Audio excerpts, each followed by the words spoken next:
The Christian in complete armor. Ephesians chapter 6, verse 15. And your feet shod with the preparation of the gospel of peace. Chapter 13. An exhortation to the saints to maintain peace among themselves and promote it to their utmost from 3 arguments. Use 3. Thirdly, it brings a seasonable exhortation to all the saints that they would nourish peace what they can among themselves. You all profess to have been baptized into the spirit of the gospel, but you do not show it when you bite and snarl at one another. The gospel that makes wolves and lambs agree doth not teach the lambs to turn wolves and devour each other. Our Savior told the 2 disciples, whose caller was soon up, that they would be fetching fire from heaven to go on their revengeful errand, that they little thought from what hearth that wildfire of their passion came. Ye know not what spirit ye are of. Luke 9:56. As if he had said, such fierce, wrathful speeches do not suit with the meek master you serve, nor with the gospel of peace he preaches to you. And if the gospel will not allow us to pay our enemies in their own coin, and give them wrath for wrath, then much less will it suffer brethren to spit fire at one another's face. No, when any such embers of contention begin to smoke among Christians, we may know who left the spark, no other but Satan. He is the great kindle coal of all their contentions. If there be a tempest, not in the air, but in the spirits of Christians, and the wind of their passion be high and loud, it is easy to tell who is the conjurer. Oh, it is the devil that is practicing his black art upon their lust, which yet are so unmortified, as gives him too great advantage of raising many times sad storms of division and strife among them. Paul and Barnabas set out in a calm together, but the devil sends a storm after them, such a storm as parted them in the midst of their voyage. Acts chapter 15, verse 39. And the contention was so sharp betwixt them, that they departed asunder one from the other. There is nothing, next to Christ in heaven, that the devil grudges believers more than their peace and mutual love. If he cannot rend them from Christ, stop them from getting heaven, yet he takes some pleasure to see them go thither in a storm, like a shadowed fleet severed one from another, and they may have no assistance from, nor comfort of each other's company all the way. Though where he can divide he hopes to ruin also, well knowing this to be the most probable means to effect it. One ship is easier taken than a squadron. A town, if it can be but set on fire, the enemy may hope to take it with more ease. Let it therefore be your great care to keep the devil's spark from your powder. Certainly peace among Christians is no small mercy, but the devil's arrows fly so thick at its breast. Something I would fain speak to endure this mercy to the people of God. I love, I confess, a clear and still air, but above all in the church among believers, and I am made the more sensible what a mercy this would be by the dismal consequence of these divisions and differences that have for some years together troubled our air, and filled us with such horror and confusion, that we have not been much unlike that land called the land of smoke, because of the frequent flashings of lightnings and abundance of smoke found there. What can I compare error to better than smoke, and contention to that than fire? A kind of ember of hell itself, where the flames and darkness meet together to increase the horror of the place. But to press the exhortation a little closer, give me leave to provoke you by 3 arguments to peace and unity. Section 1. First, for Christ's sake. And methinks, when begging for his sake, I should have no nay. When you pray to God and do not use his name in the business, you are sure to speed. And why should not an exhortation that woos you to Christ's sake move your hearts to duty, as a prayer put up by you in his name moves God's heart to mercy? Indeed, how canst thou in faith use Christ's name as an argument to unlock God's heart to thee, which hath not so much credit with thyself as to open thy own heart into the compliancy with the duty which is so strongly set on his heart to promote among his people? As appears, first, by the solemn charge he gave his disciples in this particular, John chapter 13, verse 34, A new commandment I give unto you, that ye love one another, and I have loved you, that ye also love one another. I pray observe how he prepares their hearts to open readily, and bid this commandment kindly welcome. He sets his own name upon it. A new commandment I give unto you. As if he had said, let this command, though as old as any other, Leviticus 19:18, yet go under my name in an especial manner when I am gone, and the fire of strife begins at any time among you. Remember what particular charge I now give you, and let it quench it presently. Again, observe how he delivers this precept, and that is by the way of gift and privilege. A new commandment I give unto you. Indeed, this was Christ's farewell speech, the very stroking to that milk which he had fed them withal. Never dropped a sweeter discourse from his blessed lips. He saved his best wine till the last. He was now making his will, and amongst other things that he bequeaths his disciples, he takes this command as the Father would do his seal ring off his finger, and gives it to them. Again, thirdly, he doth not barely lay the command before them, but to make it the more effectual, he annexes in a few words the most powerful argument why they should, as also the most clear and full direction how they might do this, that is possible to be given. As I have loved you, that ye also love one another. O Christians, what may not the love of Christ command you? If ye were to lay down your lives for him that loved you to death, would you deny them? And should not this, his love, persuade you to lay down your strifes and divisions? This speaks enough how much weight he laid upon this commandment.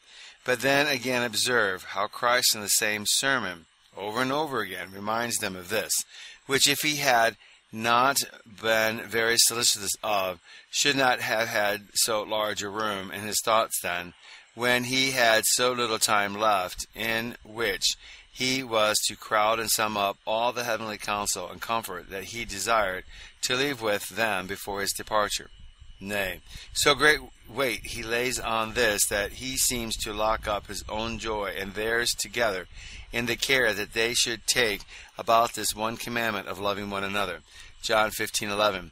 These things have I spoken unto you, that my joy might remain in you, and that joy might be full. What these things were appears by the preceding verse. If ye keep my commandments, ye shall abide in my love.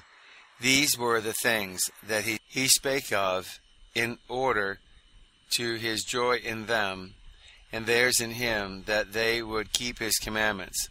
Now, to let them know how high a place their obedience in to this particular command of love and unity had in his heart, and how eminently it conduced to the continuing his joy in them and filling up their own, he chooses that above any of his instance in order to what he had said, as you may observe verse 12.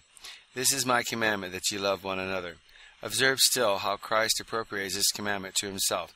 This is my commandment, as if he would signify to them that he had one disciple, who went by the name of the disciple whom Jesus loved, as he would have a darling commandment, to which he takes some singular delight, and that this should be it, their loving one another. We are not yet at the last link of this golden chain of Christ's discourse, when he hath put some more warmth into their affections to this duty, by exposing his own love to them in the deepest expression of it, even to die for them. Verse 13. Then he comes on more boldly, and tells them he will own them for his friends, as they are careful to observe what he had left in charge with them. Verse 14.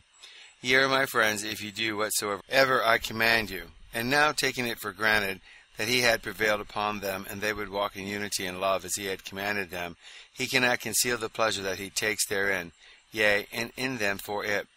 Verse 15. He opens his heart to them, and locks no secret from them, yea, bids them go and open their heart to God, and be free to him as he is to them.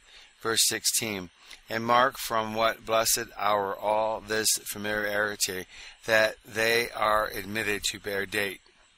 From henceforth I call you not servants, for the servant knoweth not what his Lord doeth. That is, from the time that you walk dutifully to me and lovingly to one another.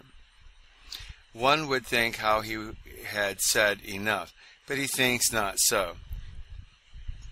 In the very next words he is at it again, verse 17. These things I command you, that you love one another, as if all he had left else in charge with them had been subservient to this. Secondly, a second thing that speaks Christ's heart deeply engaged in the promoting of love and unity among Christians is his fervent prayer for them. Should you hear a preacher with abundancy of vehemency press a grace or duty upon the people in his pulpit, and as soon as the sermon is done, you should go under his closet window and hear him as earnestly wrestling with God, that he would give his people what he had so zealously pressed upon them, you would easily believe the man was in earnest. Our blessed Savior hath taught us ministers whether to go when we come out of the pulpit and what to do. No sooner hath he done his sermon to them, but he is at prayer with God for them. And what he insists on most in preaching, he enlarges most upon in prayer. Unity and peace was the legacy he desired so much to leave with them, and this is the boon he puts in strongly with God to bestow on them. John chapter 17, verse 11. Father, keep through thine own power those that thou hast given me. And why all this care? That they might be one as we are. As if he had said, Father, did we ever fall out? Was there ever discord between us? Why then should they who are thine and mine disagree? So, verse 21, and again, verse 23. He is pleading hard with the same mercy. And why so often? It is so hardly wrath from God that Christ himself must tug so often for it? No, sure. But as Christ said of the voice that came from heaven, John chapter 12, verse 30, this voice came not from me, but for your sakes. So may I say here, this ingeminated seal of Christ for his people's unity and love was for their sakes. First, he would by this raise the price of this mercy in their thoughts, that sure is worthy their care, which he counted worthy his redoubled prayer, when not a word was spoken for his own life, or else he misplaced his zeal, and improved not his time with God for the best advantage of his people. Secondly, he would make divisions appear more scareful and dreadful things to his people by putting in so many requests to God to prevent them. Certainly, if Christ had known one evil worse than another, like to come upon his people at his departure, he would have been so true and kind to his children as to depreciate that above all, and keep that off. He told his children what they must look for at the world's hand, all manner of sufferings and torments, that their wit could help their malice to devise. Yet Christ prays not so much for immunity from these, as from unbrotherly contentions among themselves. He makes account if they can agree together and be in love, saint with saint, church with church. They have a mercy that will elevate the other and make it tolerable, yea, joyous. This heavenly fire of love among themselves will quench the flames of their persecutors, at least the horror of them. In a word, Christ would so strengthen our faith to ask boldly for that which he hath bespoke for us, so also aggravate the sin of contention to such a height, that all who have any love to Christ, when they shall see that they cannot live in strife, but they must sin against those prayers which Christ with strong cries put up for peace and unity, that they may tremble at the thoughts of it. Thirdly, the price that Christ gave for the obtaining of this peace and unity. As Christ went about from preaching up peace to pulling down peace from heaven by prayer, so he went from praying to paying for it. And indeed, Christ's prayers are not a beggar's prayers as ours are. He prays his Father that he may only have what he pays for. He was now on the way to the place of payment, Calvary, where his blood was the coin he laid down for this peace. I confess peace with God was the chief pearl that this wise merchant, Christ, brought up for his people. But he had this in his eye also, and therefore the sacrament of the Lord's Supper, which is the commemoration feast of Christ's death, as it seals our peace with God, so it signifies our love one with another. 1 Corinthians 10.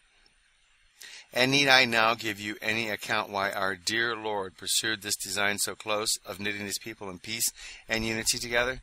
Truly, the church is intended by Christ to be his house, in which he means to take up his rest. And what rest could he take in a house all on fire about him? It is his kingdom, and how can his laws be obeyed if all his subjects be in a hubble one against another? In a word, his church are a people that are called out of the world to be a praise to him in the sight of the nations. As Peter saith, God did visit the Gentiles to take out of them a people for his name. Acts 15, verse 14. That is, a people for his honor. But a wrangling, divided people would be little credit to the name of Christ. Yea, such, where they are found, and where, alas, are they not to be found, they are to the name of Christ as smoke and dirt to a fair face. They dirty and disfigure Christ, so that the world will not acknowledge him to be who he saith he is. They lead them even into temptation, to think basely of Christ and his gospel. John chapter 17, verse 23.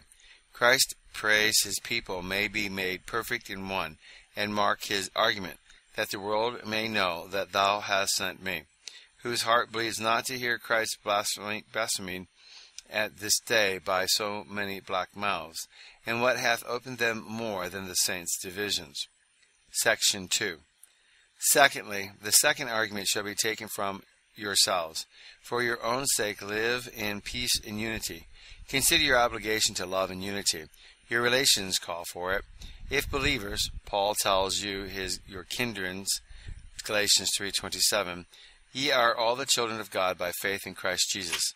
Not only children of God, so are all by creation, but by faith in Christ Jesus also. Christ is the foundation of a new brotherhood to believers. O Christians, consider how near you are set one to another. You were conceived in the same womb of the church, begot by the same seed of the word, to this new creation, whereby, as one saith, you become brethren to the whole blood, and therefore there should be the more unity and dear affection among you than any other. Joseph's heart went out more to Benjamin than any of the rest of his brethren, because he was his brother, both his father and mother. If you fall out, who shall agree? What is it that can rationally break your peace? Those things which used to be bones of contention, and occasional squabbling among other brethren. Christ hath taken care to remove them all, so that of all others your quarrelings are most childish, yea, sinful. Sometimes one child finds himself grieved at the partiality of his parents' affection more set on some others than himself, and this makes him envy them, and they despise him. But there is no such fondling in God's family. All are dear alike to Christ, Ephesians 5:2. Walk in love as Christ hath loved us, and hath given himself for us, that is, for one as well as another. Christ in the church is like to the soul of the body. He is. Every member in Christ hath whole Christ, his whole heart and love, as if there were none besides himself to enjoy it. Again, among men, though the Father shows not so much partiality in his affection, yet often great inequality in the distribution of his estate. Though all are children, yet not all heirs, and this sows the seed of strife among them, as Jacob found by woeful experience. But Christ hath made his will so, that they are all provided for alike, called therefore the common salvation, Jude 3, and the inheritance of the saints in light, Colossians 1:12, for the community. All may enjoy their happiness without jostling with or prejudicing one of another, as millions of people who look on the same sun, and at the same time, and none, stand in another's light. Methinks that speech of Christ looks a little like this way. John chapter 17, verse 22. The glory which thou gavest me I have given them, that they may be one. By glory there I should understand heaven's glory principally. Now saith Christ, I have given it, that is, in reversion. I have given it them, not this or that favorite, but them. I have laid it out as the portion of all sincere believers, and why? That they may be one, that all squabbles may be silenced, and none may envy another for what he hath above him, when he sees glory in his. It is true indeed, some differency there is in Christians' outward garb, some poor, some rich, and in common gifts also. Some have more of them, some less. They are these tendencies of such weight to commence a war upon among those that wait for the same heaven. If the father clothes all his children in the same cloth, it were sad to see them stab one another, because one hath a lace more than the other, nay, because one's lace is red and the other's is green. For indeed the quarrel among Christians is sometimes not for having less gifts than another, but because not the same in kind, though another is good and useful, which possibly he wants whom we envy. Secondly, consider where you are, and among them. Are you not in your enemies' quarters? If you fall out, what do you but kindle a fire for them, in to warm their hands by? Aha! So, would you have it, say they? The sea of their rage will weaken their bank fast enough. You need not cut it for them. The unreasonableness of the strife between Abraham's herdsmen and Lot's is aggravated by the near neighborhood of the heathens to them. Genesis chapter 13, verse 7. And there was a strife between Abraham's herdmen and the herdmen of Lot's cattle. And the Canaanites and Perizzites dwelt in the land. To fall out while these idolaters look on, this would be a town talk presently, and put themselves and their religion both to shame. And I pray, who have been in our land all the while the people of God have been scoffing, those that have curiously observed every uncomely behavior among them, and told all the world of it, such as have right and malice enough to make use of it for their wicked purposes. They stand on tiptoes to be at work, only we are not yet laid up and disabled by the soreness of those our wounds that we have given ourselves from withstanding their fury. They hope it will come to that, and then they will cure us of our own wounds by giving one, if they can, that should go deep enough to the heart of our life, gospel, and all.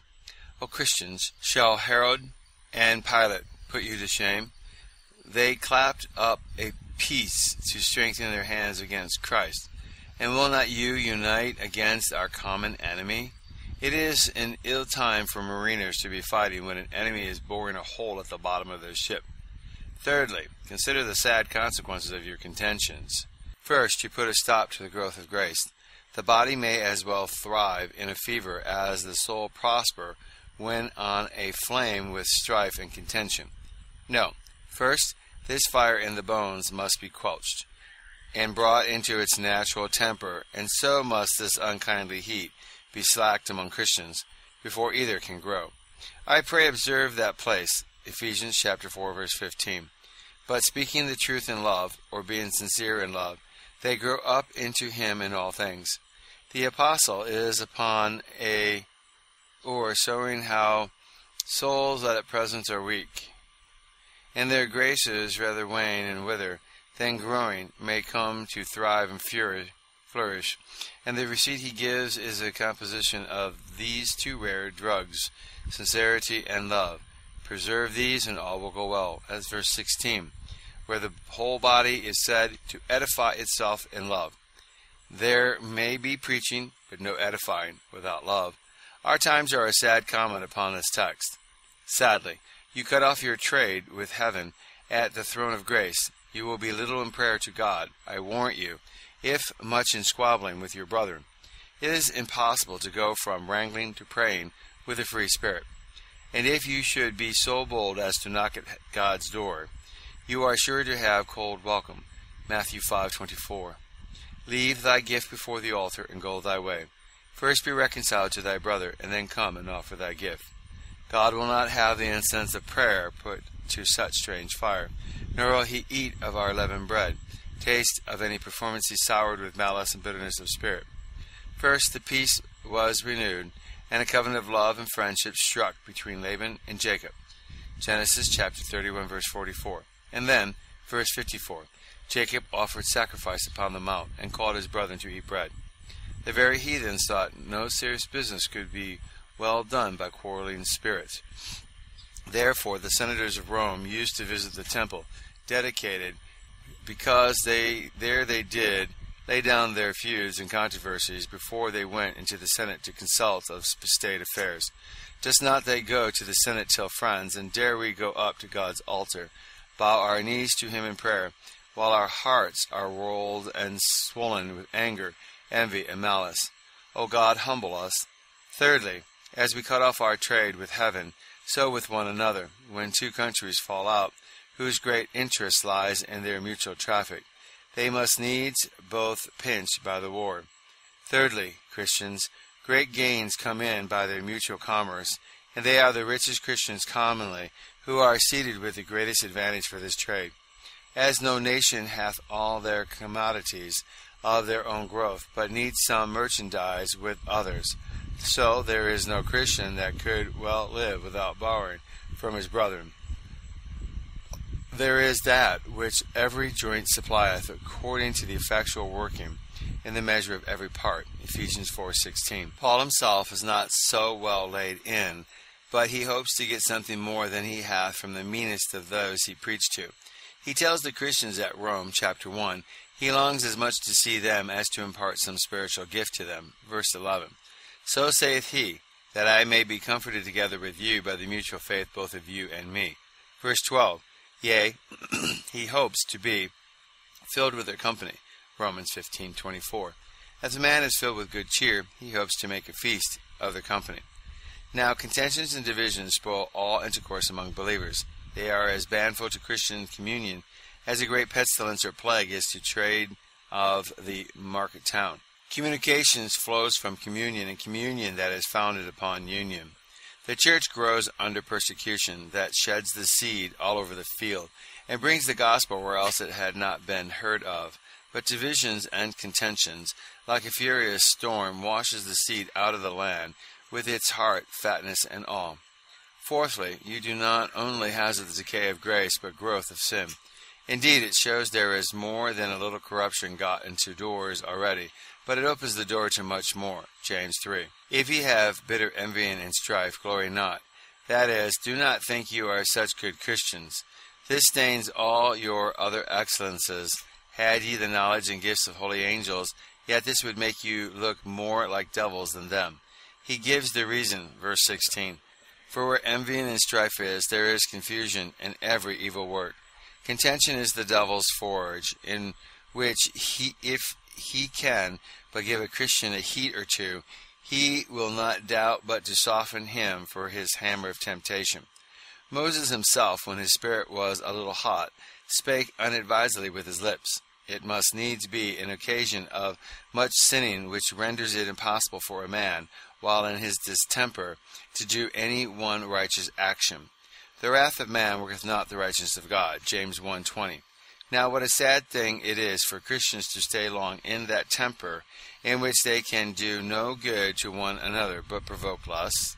Fifthly, they are prognostics of judgment coming. A lowering sky speaks foul weather at hand.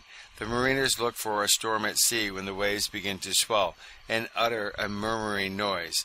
Hath there been nothing like these among us? What can we think? But a judgment is breeding by the lowering consonants of Christians, their swellings of heart and discontented passions, vented from their swollen spirits, like the murmurings of waters or rambling of thunder in the air before a tempest. When children fight and wrangle, now is the time they may expect their fathers to come and part them with his rod. Malachi 4:6. He shall turn the heart of the fathers to the children, and the heart of the children to their fathers. Lest I smite the earth with a curse, strife and contention set a people next door to a curse. God makes it count. He brings a heavy judgment upon a people when himself leaves them.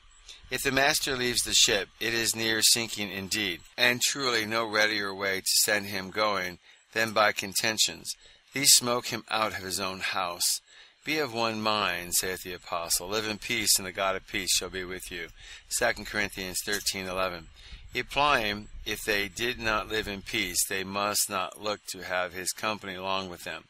God was coming in Moses with a great salvation to the Israelites, and as an earnest of good services he was to do for them, he begins to make peace between two discontented brethren as they strove.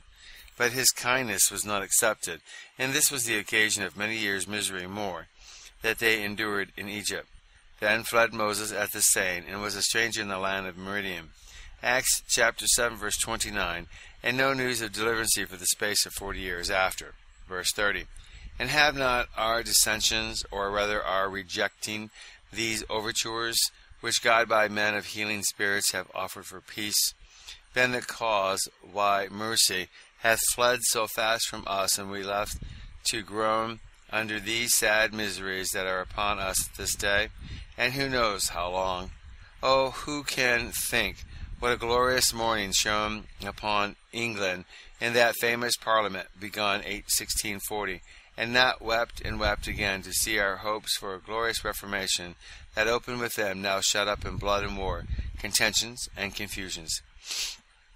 Miseries, too, like the fire and brimstone that fell from heaven upon those unhappy cities of the plain.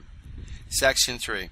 Thirdly and lastly, our labor for peace and unity for others' sake. I mean those who at present are wicked and ungodly, among whom we live. We are not, saith Augustine, to despair of the wicked, but do our utmost that they may be made good and godly, because God ever calls his number out to the heap and multitude of the ungodly world. Now, no more winning means to work upon them and pave a way for their conversion than to commend the truths and ways of God to them by the amiableness of your love and unity that profess the same. This is a common seed that would draw souls like doves to the windows. This is the goal, to overlay the temple of God, the church, so as to make all in love with its beauty that look into it. Everyone is afraid to dwell in a house haunted with evil spirits, and hath hell a worse than the spirit of division? O Christians, agree together, and your number will increase. It is said, Acts 2, verse 46, they continued daily with one accord in the temple, and breaking bread from house to house, did eat their meat with gladness and singleness of heart. And mark what follows, verse 47.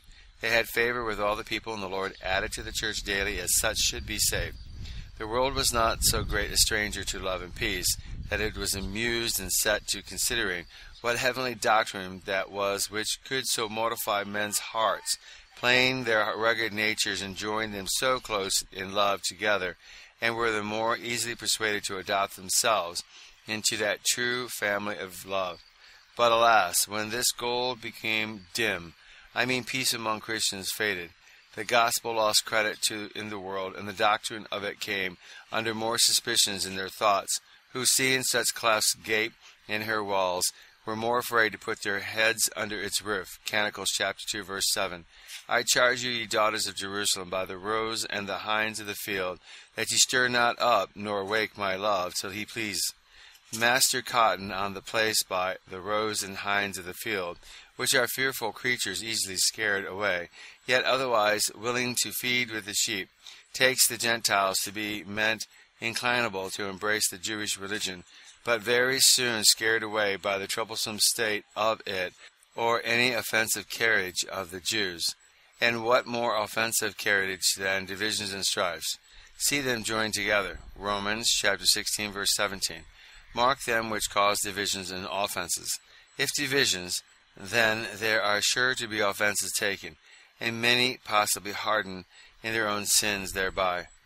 Do not your hearts tremble to lay this stumbling block for any to break his neck over, to roll the stone over any poor sinner's grave, and seal him down in it, that he never have a resurrection to grace here or glory hereafter. As you would keep yourselves free from the blood of those that die in their sins, take heed of lending anything by your divisions to the hardening of their souls in their impenitency. Section 4.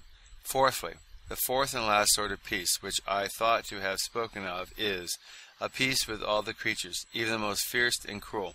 I called it a peace of indemnity and service. This Adam, in his primitive state, enjoyed. While he was innocent, all the creatures were innocent and harmless to him. The whole creation was at his service. No mutinous principle was found in any creature that did incline it in the least to rebel against him. When God sent the beasts of the field and fowls of the air to receive names from him, it was that they should do their homage to him and acknowledge him as their Lord, and that he, by exercising that active authority over them in giving them names, might have an experiment of his perfect, though not absolute and independent dominance over them. But no sooner did man withdraw his allegiance from God, but all the creatures, as if they had been sensible of the wrong man by his apostasy, had done his and their master, by whose patent he held his lordship over them. They presently forget their subjection to him, yea, take up arms in their supreme Lord's quarrel against apostate man. And thus they continue in array against him till God and man meet together again in a happy covenant of peace. And then the commission which God in wrath gave them against rebel man is called in. And the same day that God and the believing soul are made friends, the war ends between him and them. Hosea chapter 2, verse 18. In that day will I make a covenant with them, with the beasts of the field, and with the fowls of the heaven. And mark the day from whence this covenant bears date. In that day, that is, in the day that I betroth thee unto me, so that our peace with the creatures come in by our peace with God. And this being the blessing of the gospel, so much that also. But as our peace with God is not so perfectly enjoined in this life, but God hath left himself at liberty to chastise his reconciled ones, and that sharply too, so our peace with the creatures does not hinder, but that they may be, yea, often are, the rod which God uses to correct them with. The water may drown one saint, and the fire consume another to ashes.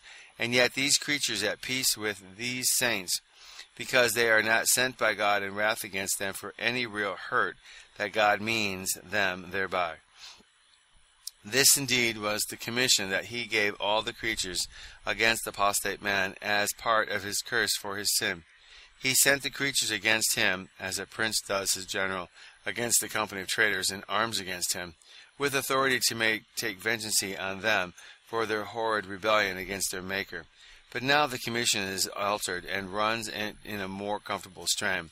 Go, fire, and be the chariot, in which such a saint may be brought home from earth to me in heaven's glory. Go, water, wait for another. And so of all the rest, not a creature comes on a worse message to a saint. It is true they are sharp corrections as to the present smart they bring, but they are ever mercies and do a friendly office in the intention of God, and happy issue to the believer. All things work together for good to them that love God. Romans 8:28. And the apostle speaks it as a common principle, well known among the saints. We know that all things work, etc. As if he had said, where is the saint that doth not know this? And yet it were happy for us if we knew it better. Some of us would then pass our days more comfortably than now we do. But I intend not a discourse of this. Let brevity here make amends for prolixity in the former. End of chapter 13, having been read by Peter John Paresis.